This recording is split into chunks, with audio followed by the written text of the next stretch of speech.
राधा राधा राधा।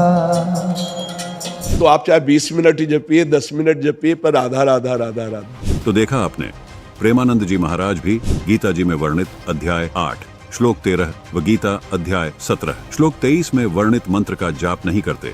वो भी मनमानी साधना ही कर रहे हैं, जबकि खुद स्वीकार कर रहे हैं कि गीता जी में भगवान ने बोला है कि मेरा स्मरण कर। देखिए ये वीडियो। भगवान गीता जी में कहते हैं ओम इत्याक्षरम ब्रह्म, मेरा ही तो नाम। भगवान कह रहे इसको जो बार बार स्मरण करता है और मेरा ध्यान करता है, दो शब्द कहे, मामनुस्मर युद्ध चे, भगवान आदेश कर रहे हैं मेरा स्मरण करते हुए युद्ध रूपी कर्म कर। हैरानी की बात है, प्रेमानंद जी ये खुद भी स्वीकार कर रहे हैं कि गीता में भगवान अपना स्मरण करने के लिए कह रहे हैं, जो गीता अध्याय 8 श्लोक 13 में साफ साफ लिखा है।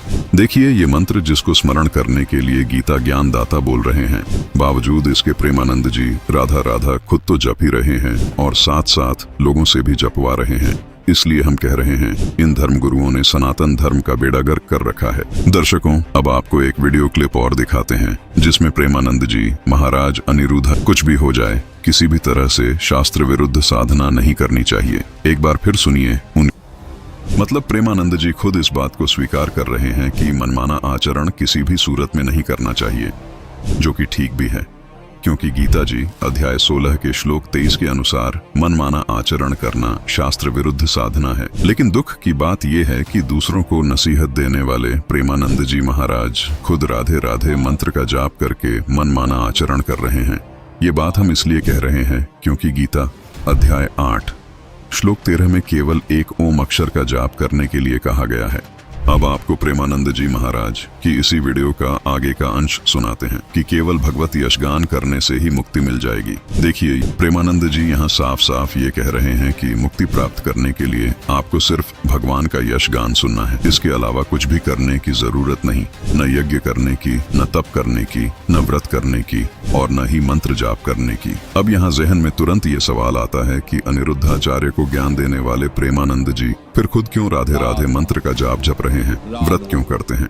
सच तो ये है दर्शकों कि ये सब कथावाचक खुद तो शास्त्र विरुद्ध साधना करते ही हैं, साथ में अन्य लोगों से भी करवाते हैं, क्योंकि गीता जी के अध्याय 8 श्लोक 13 में साफ लिखा है कि मेरा केवल एक ओम अक्षर जाप करने का है, जिससे ब्रह्मलोक की प्राप्ति होती है। और ब्रह्मलोक तक की साधना को भी गीता ज्ञानदाता ने अध्याय 7 श्लोक 18 में अनुतमाम यानी घटिया कहा है, क्योंकि ब्रह्मलोक में गए हुए साधक भी वापस जन्म मृत्यु में आते हैं, जिसका प्रमाण हमें गीता अध्याय 8 श्लोक 16 में मिलता है। और यदि पूर्ण मोक्ष चाहिए तो गीता अध्याय 17 श्लोक 23 में वर्णित मंत्र ओम तत् सत का जाप करना होगा, जो कि सांकेतिक है, जिसको तत्वदर्शी संत बताएगा। दर्शकों, जहां कुछ देर पहले प्रेमानंद जी भगवत यशगान करने से मोक्ष बता रहे थे, अब वही प्रेमानंद जी हट करके मन को राधा नाम में लगाने को बोल रहे हैं। देखिए एक जज महोदय से प्रेमानंद जी महाराज की ये ज्ञान चर्चा। अवतार सिंह जी, जज पटियाला। राधे राधे जी, राधे राधे राधे राधे महाराज जी, कोटि कोटि प्रणाम। महाराज जी, आपसे ही ज्ञान प्राप्त हुआ कि जो हम करना चाहते हैं पर कर नहीं पा रहे, उसका कारण यह है कि अध्यात्म बल की कमी आ चुकी है। आपसे यह भी ज्ञात हुआ कि अध्यात्म बल सिर्फ और सिर्फ नाम जप से ही मजबूत होगा। अब समस्या यह है कि महाराज श्री अखंड नाम चल नहीं रहा, कुछ देर तक नाम जब चलता है फिर अवरुद्ध हो जाता है। इस अवस्था में क्या हठ बल काम करेगा या बिल्कुल हठ कृपा बल काम करेगी महाराज जी? नहीं, हठ बल ही कृपा है। जब तुम्हारे अंदर हठ आएगी तो यही गुरु कृपा से आएगी, क्योंकि इतना तो हमको राजी हो जाना है कि जो मन 24 घंटे में 1 मिनट भी भगवान को नहीं जपता था, वो कुछ मिनट टिकने लगा है। मतलब हम अपने रोग पर काबू पा रहे हैं, दवा काम कर रही है। अब क्या होता है, मन हमारा पुनर्अभ्यास जो बार बार तो वो वहां जाएगा। अब हमको वहां से मन को हटा करके नाम में लगाना है। ये थोड़ा कठिन पड़ता है, क्योंकि मन जो चीज पकड़ता है उसको जब हम छुड़ाना चाहते हैं तो जलन पैदा करता है, व्यथा, एक व्याकुलता, एक अशांति, और ऐसा लगता है कि जो कह रहा मैं मान लेता हूं तो मुझे शांति मिल जाएगी। पर वो गलत सिद्धांत है। त्यागात् शांतिरनंतरम। जो उस बात को पकड़ रहा है मन, प्रभु के नाम के सिवा उस समय उससे हमें हटाना ही परम कर्तव्य है। और वो जो हमको व्यथा दे रहा है, व्याकुलता पैदा कर रहा है, अशांति पैदा कर रहा है, जब हम उसके अनुकूल नहीं चलेंगे तो अशांति पैदा करेगा। तो यम ही न व्यथ्यन्ते पुरुषम पुरुषर्षभ सम दुखा सुखाधीरम स्वमृतत्वाय कल्पते। इन मन और इंद्रियों के द्वारा दी हुई जो व्यथा है, उससे जो परास्त नहीं हो जाता, उसे गंभीर भाव से सह जाता है, वो परम पद का अधिकारी होता है। सुख दुखे समय कृत्वा लाभा लाभो जया जयो। जो सुख दुख लाभ हानि और जय पराजय में समान भाव रखकर अध्यात्म में चलता है, वो सदैव विजयी ही होता है। वो अध्यात्म का परम सुख परम पद का अधिकारी होता है। तो हमें दो पद्धतियां अपनानी है। एक तो जहां मन हमारा जाए, वह हमको ये सोचना है कि जब सृष्टि नहीं थी तो केवल प्रभु थे, जब सृष्टि नहीं रहेगी तो केवल प्रभु रहेंगे, तो बीच में कौन है? प्रभु ही प्रभु है। तो हम उस पर भगवत भाव करें। हर वस्तु व्यक्ति स्थान इन्हीं में जाएगा मन तत्काल। ये भले रूप पुरुष का है या स्त्री का है या वस्तु का है या स्थान का है, पर श्री कृष्ण ही है इस रूप में, हरि ही है, प्रभु ही है, तो फौरन लौट आएगा। दर्शकों, आज सुशिक्षित मानव आध्यात्मिक ज्ञान की कमी के कारण इन अज्ञानियों के जाल में फंसे हैं। श्री प्रेमानंद जी महाराज श्री कृष्ण जी को सर्वव्यापक समर्थ परमात्मा मानते हैं। जाप राधा राधा खुद भी जपते हैं, व लोगों से भी जपवाते हैं, जिसका न गीता में प्रमाण है न वेदों में। आइए, अब ये श्रद्धालु पहले से ही राम राम का जाप करता था, लेकिन फिर भी इस श्रद्धालु का मन अशांत रहता था। जब प्रेमानंद, लेकिन मेरा संशय नहीं जा रहा कि मेरा मोक्ष हो जाएगा। इसके बाद ये तो ऐसा हो गया जैसे एक व्यक्ति कुएं में गिर गया और कुएं से बाहर निकालने की गुहार लगाने लगा। तभी एक व्यक्ति कुएं पर आया और कुएं में गिरे हुए व्यक्ति को ये कहने लगा कि जैसे आवाज लगा रहे हो वैसे ही आवाज लगाते रहो, लेकिन इस बार आवाज और मन से लगाना। अब अगर कोई समझदार व्यक्ति बाहर खड़े उस आदमी की जगह होता तो वह सबसे पहले एक रस्सी लेकर आता और उस रस्सी के सहारे से कुएं में गिरे आदमी को बाहर निकालता। ठीक ऐसे ही आज पूरा मानव समाज संसार रूपी कुएं में गिरा हुआ है, और इस संसार रूपी कुएं से निकलने के लिए एकमात्र साधन है गीता जी। गीता जी को तो इन धर्म गुरुओं ने कपड़े में बांधकर अलमारी में रख दिया है और मान बैठे हैं कि भगवान के दिए ज्ञान से ज्यादा श्रेष्ठ ज्ञान इनके पास है, जिस कारण संपूर्ण मानव समाज संसार रूपी कुएं में कष्ट उठा रहा है। आइए दर्शकों, आपको एक वीडियो और दिखाते हैं जिसमें एक सेवक शरण नाम के वृद्ध महात्मा रो रहे हैं। सेवक शरण जी ने अपनी पूरी जिंदगी वृंदावन में साधना की, लेकिन अब प्रेमानंद जी के सामने रोते हुए कह रहे हैं कि मैं वृद्ध हो गया हूँ। जब राधा नाम का जाप करना शुरू किया था तब शरीर बहुत स्वस्थ था, लेकिन अब शरीर दिन पर दिन बिगड़ता जा रहा है, बहुत कष्ट हो रहा है। राधा नाम से कुछ नहीं बना। इस पर प्रेमानंद जी महाराज ने कहा कि आप राधा नाम को न लज्जाओ, वृंदावन में निवास मात्र से ही मोक्ष हो जाएगा। आप ऐसे चिंता न करो। मुझे जब शरीर में कष्ट होता है तो लाडली यानी राधा रानी बहुत कृपया करती है। इस पर वृद्ध महात्मा जी कहते हैं कि मेरे साथ ऐसा नहीं हो रहा, लगता है राधा रानी मुझसे प्रेम नहीं करती। इस पर प्रेमानंद जी महाराज कहते हैं कि ऐसा न कहो, आप एक तरफा प्रेम करो। अगर राधा रानी आपसे प्रेम नहीं करती तो आप उनसे प्रेम करने लग जाओ। राधा रानी से प्रेम करने से आपको कौन रोक सकता है? विचारणीय विषय है दर्शकों। एक तरफ श्रद्धालु पूरी जिंदगी राधा राधा की रट लगाता रहा, अब वह अपनी जिंदगी के अंतिम पड़ाव पर डरा हुआ सहमा हुआ सा है। उन्हें यह महसूस हो रहा है कि उन्होंने गलती की है।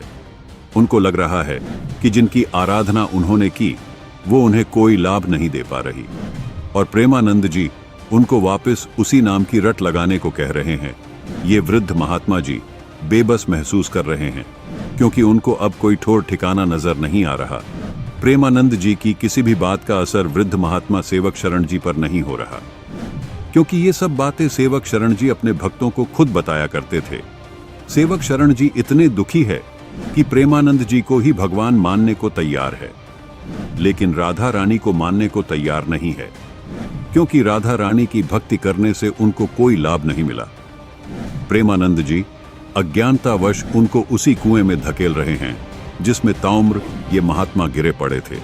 प्रेमानंद जी, आप ऐसा इसलिए बोल रहे हैं क्योंकि आपकी पूर्व जन्मों की भक्ति शक्ति शेष है। लेकिन वर्तमान में आप शास्त्र विरुद्ध साधना कर रहे हैं, जो कि गीता जी अध्याय 16 श्लोक 23 के अनुसार व्यर्थ है। आप जो राधा राधा मंत्र जाप कर रहे हो वो भी गीता जी अध्याय 17 श्लोक 23 के अनुसार व्यर्थ है। जिस प्रकार इस वृद्ध महात्मा ने शुरू में बड़े चाव से शास्त्र विरुद्ध साधना शुरू की, लेकिन अब इतना बुरा हाल हो गया कि भगवान से ही विश्वास उठ गया। ऐसे ही न जाने कितने भोले श्रद्धालु हैं जो आप जैसे धर्मगुरुओं से मनमाने मंत्र लेकर अपना जीवन नष्ट कर गए। जैसा कि प्रेमानंद जी कह रहे हैं कि केवल वृंदावन में निवास करने से मोक्ष हो जाएगा, क्योंकि भगवान श्री कृष्ण जी ने यहाँ निवास किया था। दर्शकों, ऐसा ही भ्रम लगभग 600 वर्ष पूर्व काशी बनारस के विषय में इन धर्मगुरुओं ने फैला रखा था कि काशी में निवास करने से वहां शरीर त्यागने से मोक्ष हो जाता है। इस भ्रमणा को कबीर परमात्मा ने खत्म किया और साबित किया कि सतभक्ति कहीं भी किसी भी क्षेत्र में कर लो, मोक्ष हो जाएगा। कबीर साहब जी ने अपनी वाणी में कहा है कि क्या काशी क्या ऊसर मघर, राम हृदय बस मोरा, जो काशी तन तजय कबीरा, रामे कौन निहोरा। कबीर परमात्मा कह रहे हैं कि काशी हो या फिर मघर का ऊसर, मेरे लिए दोनों ही एक जैसे हैं, क्योंकि मेरे हृदय में परमात्मा बसते हैं। क्योंकि अगर काशी में ही शरीर त्यागने से मोक्ष मिलता है तो परमात्मा की भक्ति किस काम की है। आगे प्रेमानंद जी कहते हैं कि वृंदावन में भगवान कृष्ण जी रहा करते थे। इस स्थान का इसलिए कभी विनाश नहीं हो सकता। प्रेमानंद जी, आपको याद रहे कि वृंदावन से ज्यादा निवास काल भगवान श्री कृष्ण का द्वारिका नगरी में रहा था। उसका तो नामो निशान मिट चुका है। आगे चलकर इसी चर्चा में सेवक शरण जी प्रेमानंद जी को कहते हैं कि मेरी तो दिव्य दृष्टि भी नहीं खुली है, मतलब इस साधना से मुझे को लाभ नहीं मिला। अब तो शरीर इतना कमजोर हो गया है कि शरीर छोड़ने का भय सता रहा है। इस पर प्रेमानंद जी कहते हैं कि सही बात है, कहना सरल है, जब खुद पर पड़ती है तब पता चलता है। दर्शकों, अब आप खुद विचार कीजिए कि आप अपनी पूरी जिंदगी एक ऐसे मंत्र का जाप करके गुजारेंगे जिसका प्रमाण किसी शास्त्र में नहीं है, या गीता जी के अनुसार तत्वदर्शी संत से नाम दीक्षा लेकर, जिसका जिक्र गीता जी अध्याय 4 श्लोक 34 में है, जिन मंत्रों का जिक्र अध्याय 17 श्लोक 23 में है, जिसको शास्त्र विधि अनुसार भक्ति कहा गया है। फैसला आपको करना है। फिर भी प्रेमानंद जी महाराज की तरह सभी तथाकथित धर्मगुरु मनमाना आचरण ही कर रहे हैं। इन सभी मनमाना आचरण करने वाले धर्मगुरुओं के लिए गरीबदास जी ने सूक्ष्म वेद में कहा है, करणी तज कथनी कथे, अज्ञानी दिन रात, कुकर्जों भोकत फिरें, सुनी सुनाई बात, बीजक की बाता कहें, बीजक ना ही हाथ, पृथ्वी डोबन उतरे, ये कहें कि हम मीठी बात, जान बुझ सांची तजे, करें झूठ से नेह, ऐसे लोगों की संगति प्रभु स्वप्न में भी न दे। दर्शकों, कुछ और सुप्रसिद्ध कथावाचकों को भी प्रमाणित मीटर गीता जी से जांचते हैं और देखते हैं क्या उनके पास यथार्थ मंत्र है या वो भी मनमाने मंत्रों का जाप करते हुए करवाते हैं। हरे राम रामा राम हरे हरे, हरे कृष्णा कृष्णा कृष्णा हरे। सिर्फ इसी नाम जप से भगवान मिल जाएंगे। और तुम्हें क्या लगता है इसमें भगवान का नाम है? इससे बड़ा तो कोई श्लोक नहीं है, कोई स्तोत्र नहीं है, कोई वेद उपनिषद नहीं है इस नाम से बड़ा।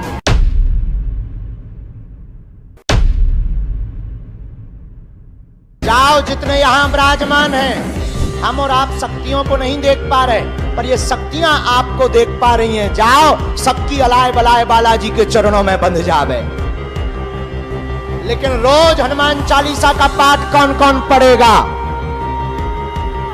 ओम बागेश्वराय नमः मंत्र का जाप। जाओ, आज से तुम्हारे घर पर बागेश्वर बालाजी की सेना पहुंच जावे। और कोई जो भी सुन लो, हम कोई चमत्कारी नहीं है, ना हम कोई साधु है, ना हम कोई संत है, हम एकदम उपद्री आदमी है।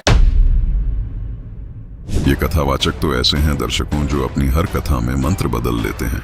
नाम है देवकी नंदन ठाकुर जी महाराज। और इसलिए आपसे बार बार कह रहा हूं, ओम नमः शिवाय इस मंत्र का जाप खुद करो और अपने बच्चों से करवाओ। कहीं आ रहे हो, जा रहे हो, खा रहे हो, पी रहे हो, जा रहे हो, कुछ भी